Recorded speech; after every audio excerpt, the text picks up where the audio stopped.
Halo sahabat YouTube, kembali lagi bersama Bang Metrik. Kali ini masih di genangan-genangan air seperti ini ya. Meluangkan waktu ya daripada ngelamun nungguin air gitu ya. Ya kita pakai syuting aja ya. Seperti biasa buat kalian masuk video ini yang subscribe dan yang like serta berkomentar, saya doakan semoga sehat selalu, sukses dan berkah. Amin. Dan juga tak lupa ya, kita ngopi heula suruput ya. Aduh, kopina udah tinggal setengah deh ya.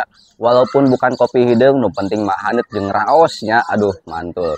Cikelah kita cobian seetik manya. Bismillahirrahmanirrahim. Mantul sambil banjir-banjir seperti ini. Banyak sekali orang yang ingin menjadi YouTuber, akan tetapi dia kebingungan untuk mendapatkan ide kontennya.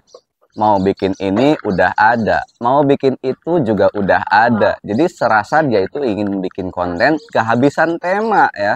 Bahkan juga ada yang bertanya kepada saya, kontennya itu tentang villa. Bang, gimana nih mau bikin konten tapi villanya kehabisan, udah direview semua. Nah, di sini nih ya, bahkan saya sendiri pun ya, terkadang itu kehilangan ide konten. Akan tetapi, di sini saya menggunakan sebuah trik yang dimana ini tidak akan kehabisan tema untuk kita menjadi YouTuber. Saat saya berawal menjadi YouTuber ini, saya pun berpikiran, saya akan membuatkan konten apa. Sedangkan diri saya itu nggak ada bakat apapun. Bahkan sebelum adanya konten Bang Metrik ini, ataupun mungkin dulu namanya Metrik TV, itu saya sudah memiliki channel.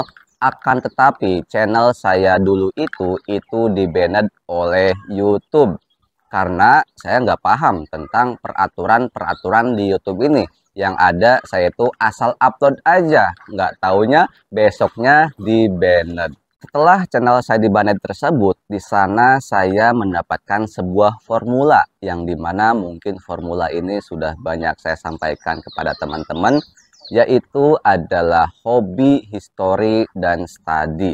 Kebetulan untuk hobi saya ataupun yang sering saya lakukan di pabrik khususnya ya di tempat saya kerja itu saya sering melakukan presentasi. Nah, di sana ketika saya ingin menjadi YouTuber, nah, saya mengambil hal yang pertama itu adalah hobi. Saya mencoba memulainya dengan cara mempresentasikan apa yang saya pelajari di YouTube ini. Walaupun mungkin di awal-awal ketika saya di depan kamera itu rasanya sangat-sangat gugup. Mungkin teman-teman sudah pernah melihat video saya yang pertama, yang dimana mungkin terlihat dari segi berbicaranya, intonasinya, ataupun hal-hal yang lainnya itu sangat-sangat kaku. Saya pun merasa untuk sekarang ini saya sudah mulai lebih baik. Dari hobi, history, dan study tersebut yang saya munculkan formulanya, ternyata si YouTube pun memunculkan ketiga formula yang tidak jauh beda seperti halnya yang saya cetuskan tersebut, yaitu adalah bakat, konsisten, dan juga kreativitas. Entah mungkin ini sebuah kebetulan ataupun mungkin ini adalah sebuah formula yang emang harus digunakan oleh para YouTuber ketika mengawali di YouTube ini. Yang pertama adalah hobi. Untuk membuat ide konten jangan jauh-jauh, yaitu dari hobi kita. Hobi kita apa? Kalau tentang hobinya suka tidur, ya udah bikin tutorial tidur ataupun mungkin yang lainnya ya. Saya yakin semua pasti memiliki hobi. Lalu yang kedua tentang history. Di setiap video saya itu pasti ada wajah saya. Nah, saya artikan itu untuk history saya ketika saya sudah tua nanti ya, apalagi sudah memiliki anak dan cucu nanti ya, yang sudah ada beberapa mungkin ya, amin. Nah, di sana nantinya ada cerita-cerita untuk anak dan cucu nanti. Misal, ini loh abah waktu muda gitu ya, karena setiap video saya kan ada foto ataupun wajah sayanya. Atau mungkin tentang history ini, jadikanlah YouTube itu sebagai memori ponsel. Ya mungkin kalau kita semua foto ataupun video kita simpan di ponsel, itu akan memenuhi kapasitas memori ponsel kita.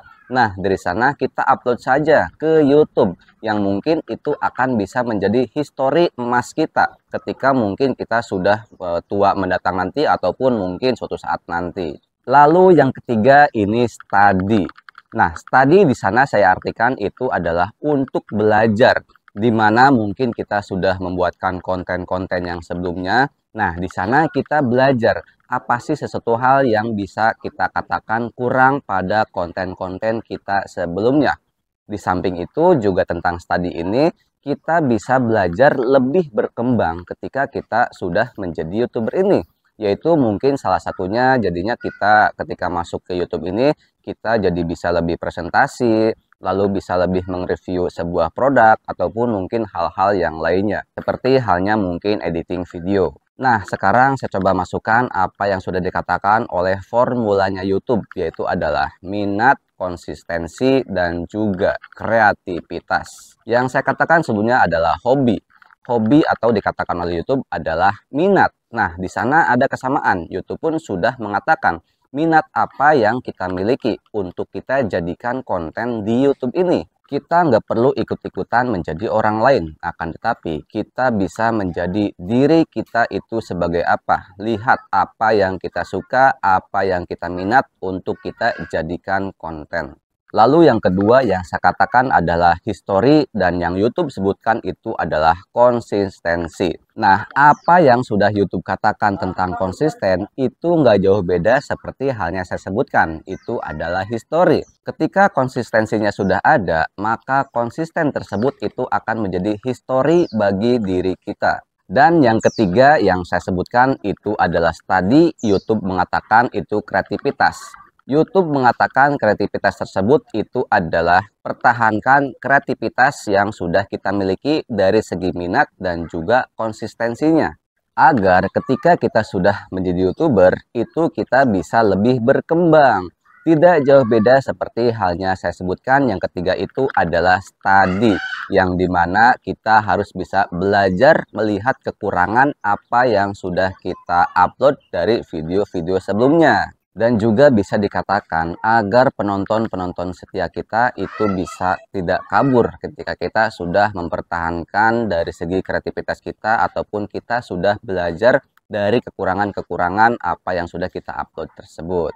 Mudah-mudahan apa yang sudah saya sampaikan ini bisa menjadi motivasi teman-teman untuk bisa lebih berkembang di YouTube. Jangan sampai bikin video itu yang asal-asalan, bahkan juga mungkin ikut-ikutkan orang lain. Akan tetapi minat ataupun bakat kita tidak di hal seperti itu. Saya sarankan jadilah diri kalian. Apapun yang kalian upload itu akan bisa kalian perbaiki di kemudian hari. Dan mudah-mudahan kalian bisa lebih berkembang di YouTube ini. Dan ini satu hal buat teman-teman tentang monetisasi ataupun AdSense-nya. Mungkin teman-teman jangan dulu melihat dari segi persyaratan monetisasi ataupun untuk mencari AdSense-nya. Tetapi teman-teman lakukanlah untuk bisa lebih berkembang terlebih dahulu di YouTube ini. Anggap saja untuk monetisasi ataupun untuk AdSense tersebut itu hanyalah bonus kita karena kita sudah banyak berusaha. Untuk cara-cara kita menjadi YouTuber, saya sudah membuatkan sebuah playlistnya. Silakan kalian lihat saja di sini ya. Silakan saja kalian klik saja langsung di sini. Terima kasih dari saya, sampai jumpa di konten-konten selanjutnya dan salam sukses buat kita bersama.